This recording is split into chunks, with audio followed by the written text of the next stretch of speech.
À la une, possible sortie de crise à la CTG. Après le préavis de grève déposé par le syndicat UTG, le cahier de doléances a été étudié. Des propositions ont déjà été faites par le président. Une nouvelle rencontre est prévue ce soir. Le point à suivre dans votre journal. Les agents du centre académique pour la scolarisation des nouveaux arrivants en droit de retrait depuis hier. Écartés de leurs anciens locaux jugés insalubres, ils retrouvent de mauvaises conditions de travail. Des solutions pérennes sont attendues. Enfin, la CACL, lauréate d'un appel à projet national d'aménagement. L'agglo bénéficiera de 30 000 € pour lancer son nouveau plan paysage en étroite collaboration avec ses habitants. Bonsoir à tous, merci de nous rejoindre pour cette session d'information. Je vous le disais donc, les négociations se poursuivent entre l'UTG et le président de la collectivité territoriale. Après l'annonce d'un préavis de grève illimité par le syndicat, une rencontre a eu lieu hier soir entre les deux parties. Rodolphe Alexandre a remis ce matin ses premières propositions en réponse au cahier de doléances. Une nouvelle entrevue est prévue ce soir, mais déjà un point sur les premières avancées avec la secrétaire générale de l'UTG. Donc, plus ou moins, il nous a répondu oralement. Nous, ce qu'on lui a demandé, en tout cas, c'est parce que nous l'avons écrit. Donc, par respect de cet écrit-là, de nous rendre un écrit sur ce que lui, il proposait à ce cahier de revendication. La seule réponse qui est satisfaisante partiellement, donc sur le volet ticket restaurant, il y a eu un avis favorable et émis à l'unanimité par l'ensemble des organisations syndicales et de l'administration sur l'attribution des 20 tickets à compter du mois d'octobre. Nous, ce que nous disons au président et ce que nous avons dit ce matin au président, que c'était de son fait que nous ne pouvons pas rétroactivement revenir en tout cas sur l'attribution des tickets antérieurement. Il faut savoir que chaque agent de l'ex-conseil général perd depuis janvier 2016 504 €. Alors, concernant le cahier de revendication, comme nous l'avons précisé en tout cas hier, nous n'avons pas demandé de CUI, nous avons demandé de renouveler des contrats. Voilà, tout simplement. Le contrat unique d'insertion, c'est un contrat précaire. Nous demandons de mettre en face des besoins des personnes pour y travailler de façon permanente. Nous allons lui demander en tout cas de nous indiquer des choses qui sont faisables tout de suite. Et si pour certaines choses il faut des délais, nous voulons des délais, donc une date de début et une date de fin. Il est hors de question qu'on sorte de la table de négociation avec des « on va faire ». On va faire depuis le 1er janvier 2016. Les agents n'attendent plus le « on va faire ». En bref, maintenant, toujours dans l'actualité sociale, certains élèves ne retrouveront pas les bancs de l'école, en tout cas pas demain. Les enseignants du collège Auguste Dédé à Rémière-Montjoly seront en débrayage. En cause, souvenez-vous, leur établissement est le seul dans le département à ne pas faire partie du réseau d'éducation prioritaire. Une intersyndicale devra décider de la suite à donner à ce mouvement. Et justement, un appel à la grève nationale des enseignants est lancé pour jeudi par une intersyndicale de l'éducation. Pour l'instant, seul le SNES Guyane prévoit de suivre le mouvement. Un rassemblement est prévu devant les locaux du rectorat à compter de 9 h. Les précisions de la secrétaire académique du syndicat au micro de Stéphanie Puglisi. Alors ici, le SNES Guyane relaye cet appel à la grève. On demande à tout le monde de se réunir à 9 h devant le rectorat et l'objectif c'est de demander la non-application de la réforme des collèges qui devait avoir lieu à la rentrée 2016. Parce qu'elle a été mal préparée et qu'elle ne correspond pas à ce qu'on voudrait comme réforme. Il faut savoir que cette réforme s'est faite contre l'avis de l'ensemble des personnels, qu'en plus elle se traduit par un alourdissement des charges de travail. Je rappelle que pour quelqu'un qui travaille en collège, pour un enseignant, ça va se traduire par la mise en place d'un nouveau programme sur 4 niveaux, la mise en place de l'AP, c'est-à-dire l'accompagnement personnalisé, et des EPI qui est un croisement disciplinaire autour de 8 thèmes, ce qui provoque une véritable désorganisation des établissements et des problèmes de surcharge de travail. Pour le moment, ce qu'on sait, c'est que l'année dernière, il y a eu des formations, il y a eu des informations sur cette réforme des collèges et des préparations pour la rentrée. Et ce que les collègues appréhendent beaucoup parce qu'ils ont vu toutes les difficultés de la mise en œuvre.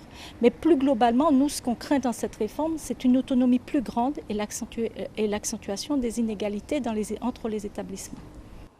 Autre mouvement, et celui-ci est en cours depuis hier, les agents du CASNAV exercent leur droit de retrait pour protester contre les mauvaises conditions d'accueil du public dans leurs locaux provisoires. Il s'agit de bureaux mis à disposition en urgence par le rectorat dans l'attente d'une solution pérenne.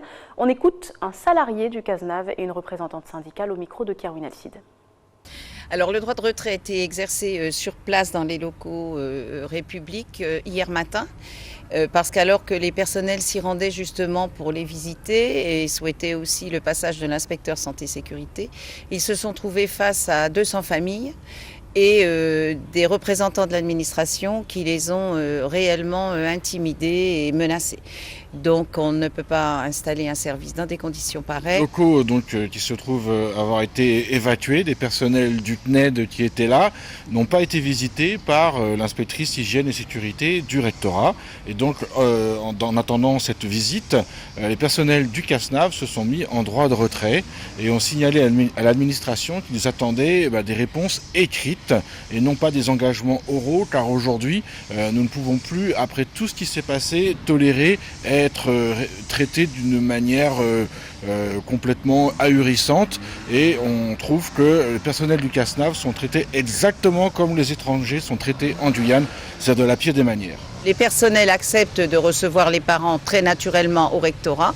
L'administration a décidé que au rectorat, les conditions n'étaient pas remplies pour accueillir les parents. Donc vous pouvez constater que l'entrée leur est interdite et que la seule façon de les recevoir serait d'installer tables et chaises sur le parking.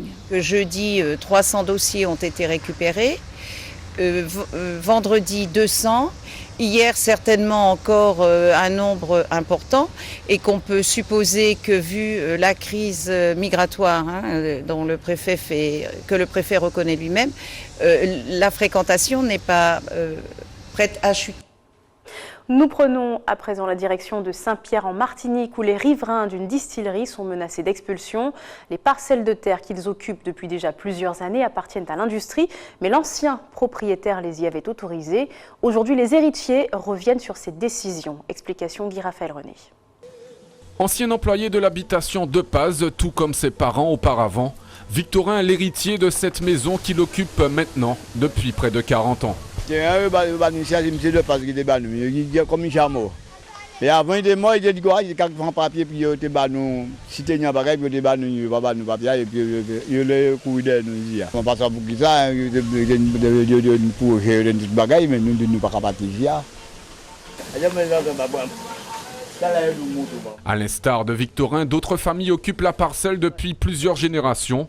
Dorothée, dont la famille est originaire du Lorrain, se rappelle du temps où ses parents sont venus s'installer ici pour travailler à la distillerie. Papa, moi et maman, moi, la technique, quand nous sommes mariés, quand nous sommes pas tout ça là. Tout ça là, papa, on est quand on va faire un là comme ça. Maman aussi, et puis nous, c'est ça, nous l'hiver. Il ne savent pas de comme ça, ça a dérangé maison. Il y a quelques années, les nouveaux propriétaires de la distillerie lui ont sommé de quitter les lieux. Une injonction que son petit-fils a du mal à comprendre. Suite à notre entrevue du 13 juillet courant, nous vous informons que vous occupez sans titre la maison autrefois attribuée à vos parents. Nous vous demandons de quitter les lieux dans les délais les plus brefs et au plus tard fin octobre 2006, quand nous devons reprendre ce logement compte tenu des nécessités internes. Nous avons reçu depuis 2006, nous avons reçu des courriers d'expulsion. Nous demandons de remettre la maison parce que mes parents sont à la retraite, ça fait 37 ans, j'habite toujours ici, donc j'ai toujours connu cette maison-là comme ça. On a rénové, on a fait des travaux d'aménagement, on a rénové la toiture, on a agrandi un peu la maison, donc on a investi des fonds, un peu d'argent dedans, donc j'estime que quand même cette maison-là peut nous revenir. Plus loin, Johnny, le président du collectif des habitants menacés, est dans la même situation, sans titre de propriété. Chez lui, on évoque le danger créé par la proximité des cuves de Rome pour l'inciter à abandonner sa maison, qui est bien plus ancienne que les nouvelles installations. Mais le collectif compte bien faire valoir ses droits.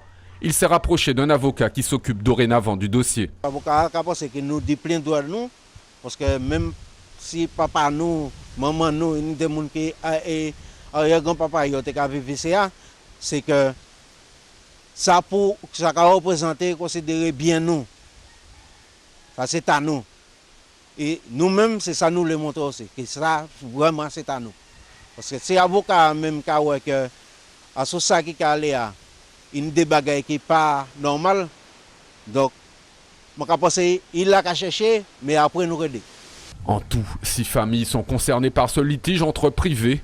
La municipalité pierrottine a pris connaissance du dossier et joue le rôle de médiateur entre les deux parties qui espèrent, après 10 ans, trouver un terrain d'entente. En Guadeloupe, le personnel pénitentiaire de Bemao s'est mobilisé pour protester contre les faits de violence au sein de leur établissement. Les agents ont bloqué l'accès de la prison pour faire entendre leur ras-le-bol. Moïse Dexter et Patrick Curie se sont rendus sur place. La surpopulation carcérale, le manque de moyens des agents du centre pénitentiaire, l'agressivité des détenus sont autant de raisons qui ont poussé les gardiens de prison à se mobiliser. C'était sur une matinée, je prends mon service. Donc effectivement, on fait les tâches quotidiennes, à savoir la douche, etc. Effectivement, ce détenu-là était mécontent, mais il était mécontent parce qu'il avait demandé un transfert depuis fort longtemps. Et sans raison, gratuitement, il m'a donné un coup de poing. Donc j'ai eu une dizaine de jours d'ITT. Donc je saignais, j'avais la bouche en sang, etc. Je ne m'y attendais pas. Et je peux vous dire qu'un acte gratuit comme ça, psychologiquement, c'est pas facile à encaisser parce qu'on est des pères et des mères de famille, nous venons faire un travail. On sait qu'effectivement il y a des risques, mais on ne s'attend pas que gratuitement on puisse nous agresser comme ça. Donc effectivement, je crois que tout ça nous emmène à faire un bilan, à nous dire que est-ce qu'on a les outils, est-ce qu'on a les moyens. Aujourd'hui, il s'agit pour l'administration pénitentiaire de s'asseoir sur une table, de réfléchir et de se dire, de poser les vraies problématiques. La première problématique, c'est la surpopulation carcérale. Il ne s'agit pas juste pour nous de dire, voilà, on est agressé. Il s'agit d'analyser la situation dans l'ensemble. Analyser la situation dans l'ensemble, c'est d'évaluer, savoir si on a vraiment les outils pour mener à bien cette mission. Une rencontre a eu lieu ce matin, mais elle a vite capoté. En cause, l'absence du directeur interrégional des prisons. Il a promis à l'intersyndicale des surveillants pénitentiaires une visioconférence sous 48 heures. On reste en Guadeloupe pour parler emploi. Cette fois, la réserve opérationnelle a lancé sa campagne de recrutement. Et déjà, près de 200 jeunes citoyens volontaires ont déposé leur candidature pour tenter d'intégrer cette unité de renfort au sein de l'armée. Reportage Isabelle Amo. Ils étaient près de 200 à avoir posé leur candidature ce jour-là. Des hommes et des femmes âgés de 17 à 40 ans souhaitant intégrer les forces armées. Parmi eux, ce jeune trentenaire, inquiet de la montée des violences sur le territoire, il veut apporter sa pierre à l'édifice. J'ai cette volonté de vouloir servir la Guadeloupe, compte tenu du fait qu'il y a énormément de braquages. Je pense qu'il est important effectivement d'avoir des réservistes sur le terrain, et voir d'autres fonctions qu'on pourrait attribuer à des citoyens pour pouvoir préserver et assainir donc les villes. Et tout dépend de la mission qui nous sera donnée, mais je pense effectivement avoir mes chances en partant de cette bonne volonté de vouloir servir la Guadeloupe. Pour être sélectionné, il y a toute une série d'étapes à franchir, en commençant par fournir un dossier complet. Celui-ci sera passé au crible, chaque détail a son importance. Du casier judiciaire à la mensuration. On va envoyer donc les tests psychotechniques qu'ils ont passés vont être envoyés en correction en métropole et on va avoir une liste de gens qui sont aptes psychologiquement à intégrer la réserve. On va les sélectionner en fonction des entretiens individuels que nous avons eus ici et ensuite ils passeront devant donc un médecin militaire qui va définir leur aptitude. Et s'ils sont aptes, eh bien, ils vont intégrer une préparation aux missions de gendarmerie pendant les vacances de Pâques, vraisemblablement, la date va être fixée bientôt. Ça sera pendant les vacances de Pâques où ils vont suivre une formation militaire et une formation propre à la gendarmerie pour ensuite intégrer la réserve opérationnelle. Le tout est d'être en bonne santé, en bonne forme.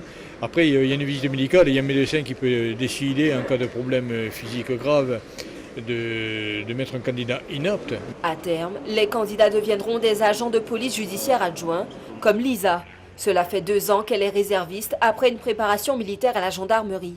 Une formation qu'elle qualifie difficile, mais aujourd'hui, aucun regret. C'est la vie militaire, on se lève tôt, on va dormir tard, il y a des surprises la nuit, j'en dirai pas plus, mais Mais après, ce qui est bien, c'est l'ambiance. On nous met à l'aise, on nous fait comprendre qu'on n'est pas contre nous, mais qu'on est là pour nous faire changer notre façon d'être, notre mental, se comporter différemment quand on porte la tenue. Et en 2 ans, je me sens bien, je me sens même fière de porter l'uniforme, d'être en bleu au bord de la route, ou même de porter du kaki, de venir ici rencontrer justement des jeunes qui veulent rentrer comme nous, comme moi. Et c'est bien parce qu'on apprend beaucoup de choses, on voit beaucoup de choses, on fait des renforts, on intervient beaucoup auprès des gens pour aider les personnes et c'est ce qui est bien. C'est pour ça que je suis rentrée dans ça parce que aider son prochain, aider la personne en face, je trouve ça vraiment super, quoi. Actuellement, la réserve opérationnelle de la gendarmerie compte 222 personnes. Son objectif d'ici la fin de l'année est d'atteindre environ 300 réservistes. Elle compte fournir cette année 5000 jours de renfort aux unités de gendarmes pour la surveillance, la lutte contre la délinquance et la sécurité routière. Retour en Guyane, je vous le disais en titre, sur les 75 candidatures à l'appel à projet national plan de paysage. La CACL arrive lauréate aux côtés de 24 autres collectivités. L'Agglo va ainsi pouvoir lancer son nouveau plan d'aménagement avec le soutien du ministère de l'écologie. Ayodele Germa. Chaque année, l'État lance un appel à projet de plan paysage. La CACL, la communauté d'agglomération du centre littoral, fait partie de la vingtaine de lauréats retenus parmi les 75 dossiers nationaux pour le concours 2015, avec 30 000 € à la clé pour faire participer les citoyens à l'élaboration de leur cadre de vie. Aujourd'hui, on se doit quand même d'aller poser la question aux habitants parce que c'est eux quand même qui vivent le territoire au quotidien. Un habitant d'un quartier par exemple de Cayenne ou Roura sera mieux apte à nous dire comment il voit son quartier, comment a évolué son quartier, qu'est-ce qu'il veut pour son quartier, pour le paysage en fait, pour le changement de paysage. Du coup on s'est vraiment basé sur cette phase-là d'aller vers la population afin de développer en fait le territoire plus tard en harmonisant le développement urbain et la protection de la nature. Pour concerter la population, l'Agglo a opté pour un concours photo dont les résultats seront connus la semaine prochaine, mais aussi prochainement des séances de découverte des paysages du centre littoral. C'est ce qu'on appelle les agglotours, donc ce sont des balades intercommunales. Tous les habitants du territoire de la CACL, des 6 communes de la CACL, seront invités à ces agglotours pour découvrir certains sites qui ont été choisis quand même par nos services. Et on va leur demander comme de s'exprimer, comment ils voient ces sites, qu'est-ce qu'ils veulent pour plus tard en fait. Et même tout au long de la balade, ils auront le choix, ils seront libres de s'exprimer pour nous dire comment ils voient que le paysage évolue. Après la concertation, une phase plus technique où les idées de chacun seront confrontées au plan local d'urbanisme. Nous avons quand même des documents d'urbanisme tels que le PLU ou le SCOT, donc on va accentuer le plan de paysage sur ces 2 documents d'urbanisme qui touchent aussi le territoire de la CACL. Et après la phase 3, ce serait vraiment continuer le projet sur le long terme avec des projets un peu plus, on va dire, des projets qui sortent de terre par rapport à la concertation qu'il y a eu vraiment en phase 1, par rapport aux demandes de la population. Du 17 au 21 septembre débuteront les agglotours. Tout citoyen du centre littoral peut y prendre part. Plus d'informations sur cacl-guyane.fr. Ainsi s'achève votre journal. Avant de se quitter, je vous rappelle les principaux titres de l'actualité. Une possible sortie de crise à la CTG après le préavis de grève déposé par le syndicat UTG. Le cahier de doléances a été étudié. Des propositions ont déjà été faites par le président. Une nouvelle rencontre est prévue ce soir. Les agents du centre académique pour la scolarisation des nouveaux arrivants en droit de retrait depuis hier, écartés de leurs anciens locaux jugés insalubres, ils retrouvent de mauvaises conditions de travail. Des solutions pérennes sont attendues. Enfin, la CACL, lauréate d'un appel à projet national d'aménagement, l'Agglo bénéficiera de 30 000 € pour lancer son nouveau plan paysage en étroite collaboration avec les habitants. Dans un instant, l'information nationale et internationale avec nos confrères de BFM TV, puis les programmes continuent sur votre antenne ATV Guyane. Merci de nous avoir suivis. Très bonne soirée à vous. À demain.